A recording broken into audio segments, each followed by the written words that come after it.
Greetings and bienvenue, Midnight Crew. Thank you for returning to this broadcast. And welcome to new viewers joining us for the first time. If you like a video, then feel free to subscribe. Scary wooded area in a woods story thread? Nothing too scary, but thought I'd share. Be walking my dog. Hiked out to these trails by the old middle school. When about 2 miles in, dead silent. Start to get a really creepy feeling, to the point where it makes me anxious. Dog is usually pretty calm. Looks to the east and starts flipping his shit. I've never heard him growl and bark so hard before. Nothing ends up being there. I want to go back and explore deeper. B14. Dad takes the whole family on a camping trip despite everyone's protests. Sadly, we're about the farthest thing from roughing it and don't know shit about it. We rent a trailer and park it in a camping section with a bathroom, picnic tables, spotlights, etc., and it's right off the highway. Most of the time, it is just us walking aimlessly with tour guides through the woods. My brothers ask if they do night walks. Tour guide's face goes serious and he says, "No, in fact, I'm glad you brought that up, young man. I should tell everyone here, it's best if you stay in your trailers or at least close to the main camping grounds after dark," and then mumbles about animals or some shit. WTF kind of camping trip is this? Naturally, I don't listen. I sneak off after dark with my pack hoping to get something out of this trip. Go to the picnic table farthest out of the campsite, on the edge of the spotlights. See some dude walking across the campground right at me mid-smoke. Shit, might be one of my parents or a counselor. Nope, just some vagrant-looking guy. Guy sits down right with me. I'm freaking out but don't want to run. We shoot the shit for a while, awkward small talk stuff. Real casual like we knew each other for years. Then the conversation goes like this. "Hey man, there's some pretty girls around here." Before I can answer, he goes on about all the pretty girls he's been with. His favorite, least favorites, pick-up moves. The whole time he has a blank stare with a smile, like he's looking right through me. Yep, maybe I'll scope around for some of that. You just have to be brave enough to make the first move sometimes. Licks his goddamn lips, says goodnight to me, and just walks off. He crosses through the open campground under the lights. See, he's wearing panties over his dirty hobo pants. I had an hour-long conversation with a deviant hobo. Be me, 12 years old, with my friends after a sleepover. Decide to go for a journey in the woods by my house, about 9 a.m. We are just walking through the woods. I'm getting a little uneasy. "What's the matter, Anon?" "I think we should go back." "No way. We are just getting started. Give in to peer pressure. We found a lot of trash in this one area and a chair. Looks like some people were partying. No biggie. A few seconds later, we stumble upon what looks like a makeshift home. Now I'm getting creeped out. A bunch of trash and crap around the shack. My friends think it's cool. Gotta get some new fucking friends. We hang around it a bit, just kinda wondering what it is. We get bored with it and decide to walk away. Thank God. All of a sudden hear a loud, "Rah!" It is definitely a middle-aged man's voice. At this point, I'm running. I have literally never been more afraid. As I'm running, I try to look back and see who's chasing us. I don't see anything. I just keep running my ass off. Friend loses his shoe. Run past him. After all, he wanted to keep exploring. Finally get to a clearing with a couple houses at the edge of the woods. My friends came out last. Claims he saw who was chasing us. It was an old guy with a large gray beard. Finally think we are safe. Hear another loud, "Rach!" Continue running to the end of the street. Finally get on the main street in town. Walk home. Eat waffles and tell everyone that we got chased by a cannibal hobo. I still don't know who that was, who was chasing us, or why he was, but it still creeps me out. This is in Haskell, New Jersey, if anyone was wondering. Be me. I live in Cheshire, UK. A few years ago, my age is around 30. Went to visit my parents one weekend. Hot summer evening in July. Went for a walk with Mum through the woods near their house. They lived in a 700-year-old converted barn. In the middle of the woods, no one else there. Wildlife seems to go quiet. Start to hear Latin chanting in the distance. Definitely a large group of people. Sound is getting closer. My mum freaks out, but I want to find out what it is. In the end, she can't handle it and starts walking back. I join her. I don't want to leave her walking alone in the woods with weirdos about. Chanting gets louder and then fades away. When we get back, I look on maps to see if there are any churches or anything nearby. Nothing. All heathland, woods and fields. Have been through there again since, but heard nothing. No idea what it was, but definitely creepy. First time going without parents on Halloween. Go with a nice girl from my class. We go trick-or-treating for hours. The longest I've ever been out since we didn't have to worry about our parents getting tired. After a while, the suburban streets become empty and all the other kids go home. People start to turn off their lights. Me and my friend keep walking around until only the orange streetlights are left. We decide to go to the playground because we're hyped up on candy and don't want the night to end. As we're playing on the playset, we see a 20-something-year-old man sitting on the bench. He doesn't seem interested in us, but he's not doing anything. This was before smartphones were commonplace, but he doesn't have a book or a kid with him or a costume. Just some dude in a windbreaker. My friend and I try to ignore him, but it becomes increasingly difficult to fool around on the playset with some guy just sitting there. My friend tells me a dirty joke. She swears. The guy chastises her, telling her that good little kids like us shouldn't swear. My friend gets mad and tells him off. We decided to leave the playset. Friend asks me to walk her home. I don't want to because I'm a huge loser who scares easily, but I want to be polite, so I say okay. Her house is in the cul-de-sac near the playset. After dropping her off, I set off to go home. I have to walk back through the park, past my primary school, through the woods to the other side of the suburb, then around the block to my house. Go back to the playset. Guy is still there. I walk past him. He follows me. Get weirded out, but try to keep my cool, trying not to turn around. Oh, great. I turned around and he's still following me. Christ. Walk past school. He keeps following. He's not running after me, and he's not moving quick enough to be obvious. I try to keep my cool, getting closer to the forest. I think maybe I shouldn't, but I don't have anywhere else to go. If I walk back, he's right there. It's either in the woods or enter the backyard of some people I don't know. And if I go into their backyard, then what? Knock on their door? What if they don't let me in? Then he'll know I'm on to him and that I don't have any place to run. Decide to go through the woods. Enter the woods. He starts to call after me. Hey, little boy. Hey, where are you going? You forgot something. I didn't forget anything, you creep. Hey, you left something at the playground. Ignore him. Where's your friend? Hey, just keep ignoring him. He starts to run. Panic. I started to run frantically ahead. He gets off the trail behind me. Shit, where is he? I stay on the main path, but there are bushes and trees everywhere. He could have gone off the side of the trail to the smoke pit and then been waiting for me to cross the bridge. I have asthma. Start hyperventilating. Where is he? He isn't calling after me anymore. Getting close to the bridge. I can't see anything. The coniferous trees are too thick for moonlight to shine through, and the bush is too dense. I can't tell if he's waiting for me. Run across, feeling faint. Hey, there you are. Fuck, I knew it. Run, but it's getting hard to breathe and I don't think I can make it. I can hear him. He's bigger than me and his footsteps are heavy on the wooden bridge. Start to cry. Hey, run out the suburbs, make it out. He's still behind me, gaining quick. See a house. It has Halloween decorations, they must be home. Start pounding on the door. Yell mom, even though this isn't my house.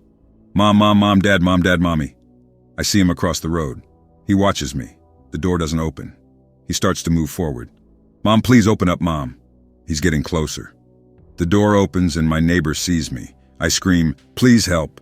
She lets me in. I turned around. He's gone back into the forest. Yeah, that messed me up. My neighbor dropped me off and my parents called the cops, but they didn't find him.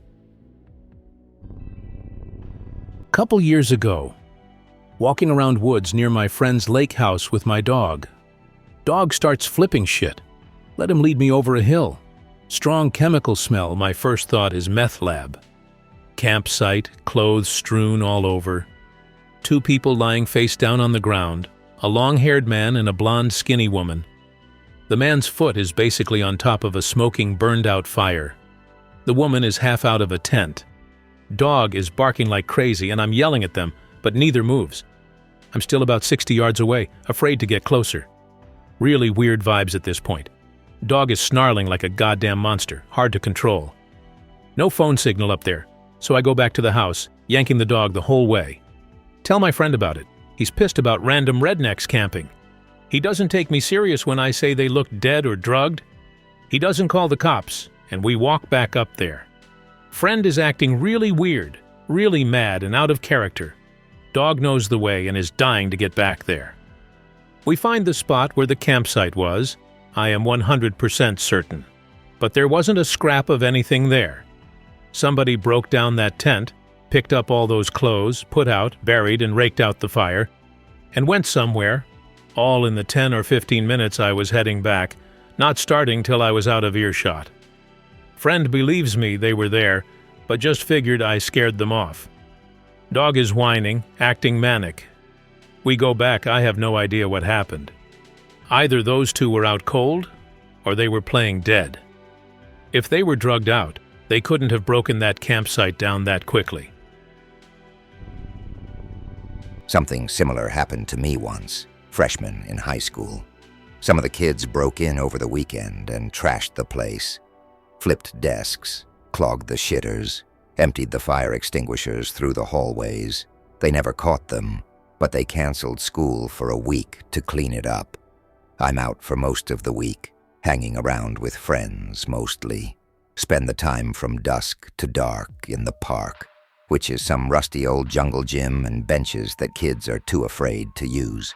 We're sharing some Mike's lemonade 'cause it's the best we got, when some guy near us asks if he can have some too. Looked normal, not homeless, not rich, just a blue-collar looking dude. We tell him no. When you're that young, getting booze is like getting laid. Once it's on your lips, you'll cut anyone trying to take some of yours. Guy tries bargaining. Then he tries threats. LOL, we're 14. We're the toughest kids we know. He walks off. We keep drinking and smoking until it gets dark. Most of them go home. It's me and two other guys for a while. They get up to leave. I say, I'll leave in another few minutes, 'cause I'm still a little high and don't feel like going home on such a crisp fall night. You sure, Anon? You can get home all right? Okay, man, see ya. I'm sitting on the bench enjoying the fresh, cool night air when I see a figure standing under a searchlight staring at me. Stare at this for a few minutes. Start to get creeped out and figure I should leave. As I get up, the figure starts walking towards the park. Screw that. The main path in and out. He'll see me, for sure. Park it. Set up like this. Cluster of benches and playgrounds in the center. To the left is forests, that if you go through lands you back to some neighborhoods. To the right is one paved path that goes on to a set of stairs to a main residential road with a few trees placed here and there around it. That paved path is the one he's walking down towards me. I can't go that way without him seeing me, and this guy is most certainly heading in my direction. I have to head into the woods. Screw it. I'll just run through them and end up on a street. Start walking, not too fast because I don't want it to be obvious. Get into the woods, job up ahead, and crouch and wait for a second. Hear somebody coming through the woods too. Welp. Pick up a thick branch and start jogging. Make too much noise and hear somebody running after me. Turn back out of instinct because of the noise. It's the blue-collar man charging after me. Sprint as fast as I can, but it's really dark, and if I trip, I'm a goner. Round a cluster of bushes and trees and wait, thinking I can slug him in the legs when he rounds the corner. Sit and wait. Charging sounds. Stop. I jump out with the branch raised like a sword and looking like a jackass. He's a few feet away, just staring at me. I chuck it at him and run away, break the trees to the street, turn around, and don't see him, so I keep running home. Tell my friends the next day. They're like, oh, that creepy dude. Yeah, he was like waiting for us on the street or something. He was staring at us when we left. prone to middle-of-the-night walks, walking through a forested area near my neighborhood one night. Always get the eerie feeling of being watched there. It's a long, straight road leading upwards a hill with thick forest on both sides. My neighborhood is just beyond that hill. Walking along as usual, hairs on my neck rising as I stare into the darkness on both sides of the road. Suddenly become uneasy. Look back. About 100 meters down the road, there's a short man in a tracksuit jacket, having the most wrinkled face imaginable, and carrying 2 sagging plastic bags. He barely seems to move, but something urges me to walk quicker. Look back after a few meters. He has somehow closed half the distance between us in seconds, while still moving in near slow motion. Start feeling cold sweat, bile rising in my throat. Focus on the road, walk quicker. I am home soon, I tell myself over and over. Suddenly, there's a noise behind me. Like some unnatural merge of a barking deer and a caveman. Ho! Ho! Ho! It just sounds all wrong. Look back. He is now only 10 or 20 meters behind me, staring at me intently but coldly. Normally, I don't feel much fear, but now there is only fear and my head is spinning. Break into a run. As I reach the crest of the hill, I look back. He's gone. There's no way he could disappear that quickly, but he did. Keep running frantically through my neighborhood until I reach my door, fumble with the keys, finally get inside. Make sure all doors and windows are locked. Sleep with a crowbar next to me that night. One of the scariest moments of my life, to be honest. I still feel mountain unease every time I walk through there and usually try to take another route. Go for a nature walk. I like to go pretty far off the grid, really get away from it all. Kinda foggy out. A little creepy, but I almost like it. We are Silent Hill now. Keep walking on my usual trail when I come across a log dragged across the path. It's too perfect, couldn't have fallen like that on its own. Hair on my neck goes up. Something isn't right. Hand on my knife when I feel something like a softball hit against my backpack. Turn around and see a severed fox's head. What the hell is happening? Look up in the direction I think it came from, just in time for a severed owl's head to come soaring down. Dodge that shit and back up a little, scanning the tree line that was on a hill overlooking my path. See 2 figures in the mist.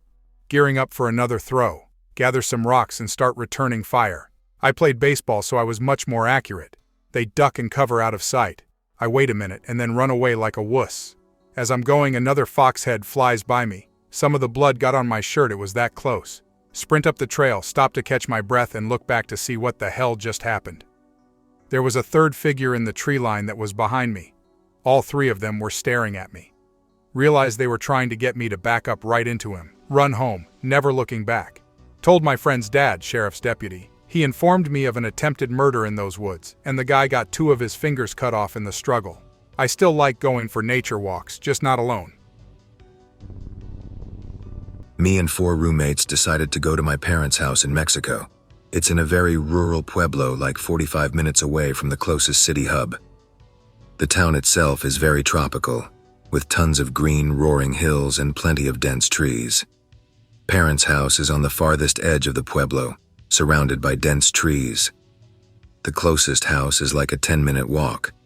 Get to the house and unpack our stuff. It's basically one of those giant McMansions people like to build in their pueblo even though they live in America. It's basically a giant mansion in the middle of nowhere. For the first 2 days, everything goes normal. On the 3rd night, we ended up hanging out way too late in the town square. It's nearing 4 a.m., so we all decided to walk back to the house. As we near the split in the road that leads to my parents', I notice that it's actually not there. The road just goes straight. How is the road not here? The road just goes straight. There is no road going through the forest, like if there never was one, just a wall of trees. My roommates, of course, think I'm just imagining shit. They say they are pretty sure the road is further ahead. Nah, I lived here as a child. I walked this road millions of times. This is where the fork is supposed to be. Rusky says nah. She grabs my hand and pulls me and keeps walking, assuring me the fork is further up. I resist and say that our house is the second to last fork. The next fork is where the water reserve is, and that just leads to some lots where propel farm shit. We of course end up at the reserve. Walk back, the road is not there still, and we're freaking out since it's almost 5 a.m. and pitch black. I honestly don't understand what is going on. Even the signpost isn't where it's supposed to be. Rusky gets mad and says screw it and starts heading into the dense forest of trees. We all follow her and eventually I take the lead. Nothing seems familiar though, but it is pitch black, so whatever. Eventually see a clearing up ahead. Thank God it's the house. We all get relieved as we start to go in, but I ask one of them to follow me as I walk down the road into the forest to check something out. As we walk, I notice that the road just somehow disappears the closer we get to the forest. Like if the trees just somehow move themselves and block the road, which is supposed to accommodate a car.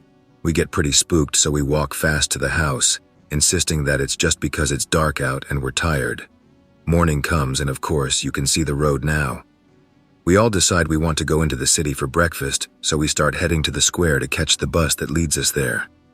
As we follow the road, we notice we saw our footprints from last night, on the road, heading towards the house. But in some spots, it seemed like if we were just stomping around in circles, we're all confused as hell. There's another set of footprints we don't recognize as well. This set of footprints is on the opposite side of the road. Very small though, a barefoot child maybe. We all get scared. The footprints stop at the fork, like if the kid was picked up by something or got in a car because there was only one set and none leading back. We spent the day like normal, but we're all pretty quiet. We all saw the footprints, we all saw the road disappear, and we all remember threading through the forest to look for the house.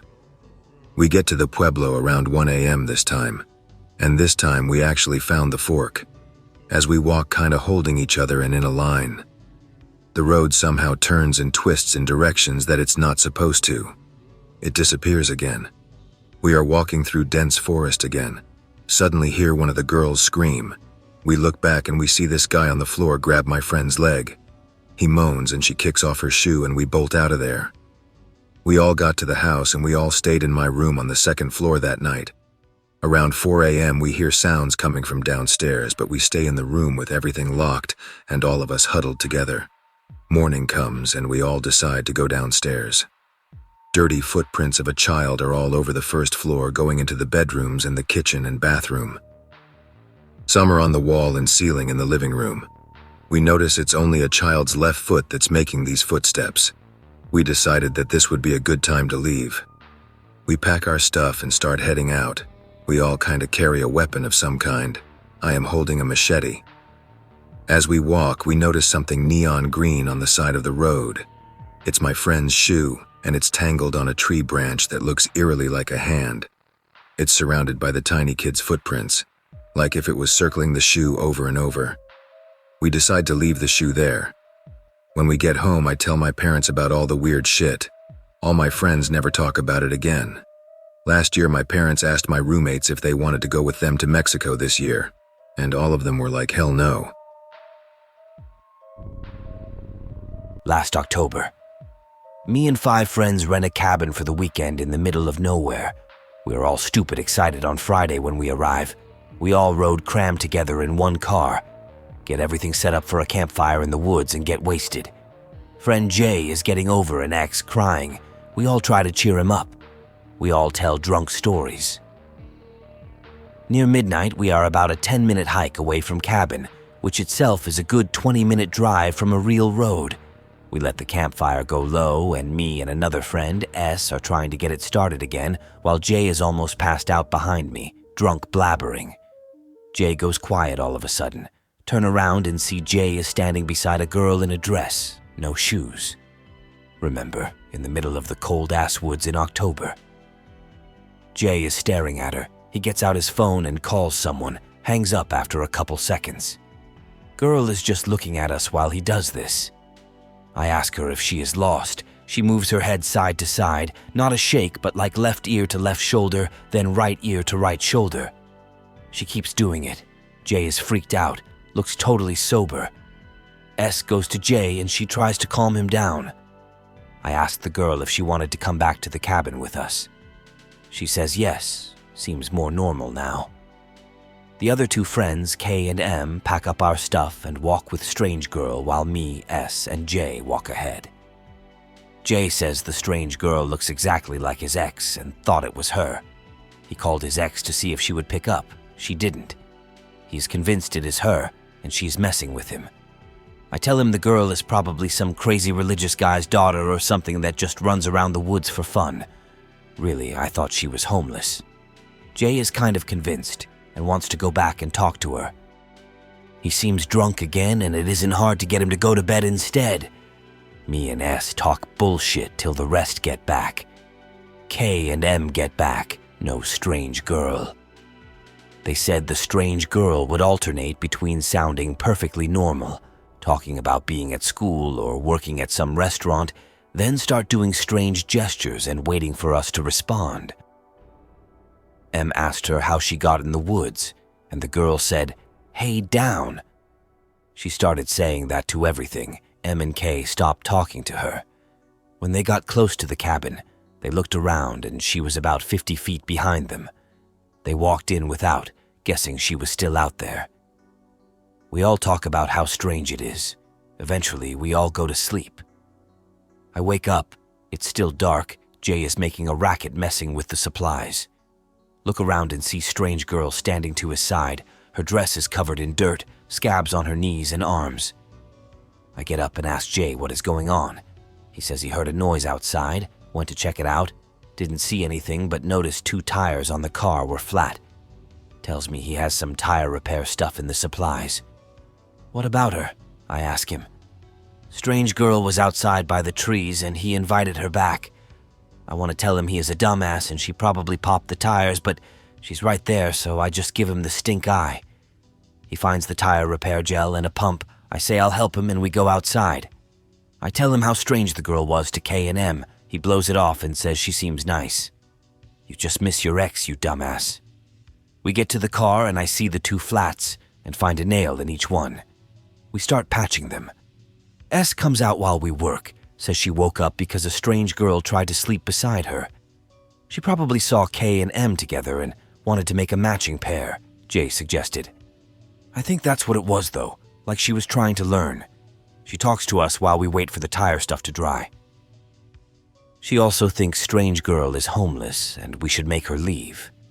Jay vehemently denies, says she'll make him not feel like a 5th wheel. You'll be worse than that when she slits your throat. I wouldn't do that. Strange girl is at the door to the cabin, overheard us, I guess. I apologize for talking about her, say we were joking, says she knows a joke. Why is the chicken dead? Why? Because it crossed the road. She makes a weird sound like a high-pitched snort, then smiles at us. Her teeth are blindingly white. She says she'll be back. Walks back into the woods. We all went into the cabin. It is a wreck. Furniture slammed all over. K and M are gone. S says it was fine when she was in there 20 minutes ago. We look around the cabin, no sign of K and M. We clean up the cabin, but one of the chairs is snapped in half. K and M come back. They are all scratched up and scared. They say that the strange girl started flipping out, so they ran out front and didn't see anyone, so they ran to the woods. They heard weird shit, so they came back. There is no way they walked outside without us seeing them. There is only the one door to the cabin. We all just sit there for a while thinking that shit out. Strange girl comes back sometime later, covered in more dirt and maybe blood. She's dragging a dead deer, neck ripped out. Casually, she says, I found you guys some food, lying in the woods. Jay asks her where she went. Hid the keys. Ask her if she means Jay's car keys. She says yes, still casual. I ask her why. She says so we won't leave early. She wants us to stay. We all just stare. She drags the deer with her and goes towards a tree to gut it. I notice her foot got really screwed up. She's basically walking on her ankle. S and K and having panic attacks at this point, screaming and crying. We try to calm them down. We sit in silence while strange girl strips the deer and cuts off strips from it. She waddles back, asks us to make a fire to cook the deer. I say okay and do it. Everyone else refuses to even talk to her. I make the fire and she cooks the deer by dangling the pieces in her hand over the fire. I say nothing. Very awkward. Her staring at me, everyone behind me is whispering. Strange girl is singing while she cooks. It's a weird lullaby, I know, because my mom used to sing it. Scoop you up, shoosh you round. All the frowns go upside down. I try to smoothly step away from the strange girl and towards the group. Jay says he has a spare key to the car and that we should get the tires on and leave. Strange girl is staring at us. I have a plan, but we all have to eat the deer. We all eat a strange girl deer strip. I have to hold back vomit thinking of her holding them like that. I tell strange girl how good they were. She smiles at me, it's too wide. I tell her we will need another deer for tomorrow. She smiles even wider. She says she'll go get some. She is walking more normally now, still kind of a march instead of a walk. I sit there watching her walk away. As soon as she is out of sight, everyone is running around, tripping and dropping shit. K and M pack up the trunk, while me, J, and S inflate the tires and get them back on the car. By the time we are almost done, it's been about as long as she was gone last time. Weird smell in the air. Everyone is cramming in the car. Girls are crying, whimpering again. Hear a thump bump when J pulls out. We were in such a hurry, we forgot to get the jack out from under the car. Jay runs back and gets it, almost falls on his ass getting back in the car. He goes top speed for his shitty car, doesn't slow down till we hit the actual road. We don't talk about strange girl ever again, except for once when we are drunk together. S says she still dreams about her. I had finally stopped thinking of all this until last week, when I asked my mom where she got that lullaby from. She told me she made it up when I was a baby. B8. Went camping regularly, little woods, more fields and meadows, everything clearly signed, paths, etc. For hikers. Walk a trail for the quickest way back to the campsite. Older dude approaches with his pants around his ankles, his wrists tied together at the front with his belt. Tells me some guys have beat him up and whether I want to untie him. Get his belt off with his help. Asks me to check in his underpants because the guys kicked him there. Say no. Says he has to go the same route as me. Asks me all kinds of inappropriate questions and asks whether I was at that age yet. No, silly, I'm only 8. Ends up leading me all across the most secluded trail, still questioning me and pressing me about how sore his bits are. Say goodbye when I'm close to the campsite. Immediately realized this must have been a bad man. I ran to my mom, who went to the police shortly after, who even patrolled the campsite and woods with police in civilian attire. No luck. Years later on the internet, I researched and found out similar cases have been known in the same area. I hope that you enjoyed tonight's broadcast. If you enjoyed tonight's story, then please subscribe to the channel as more green texts will appear daily. A new broadcast will appear when the clock strikes midnight Central Time.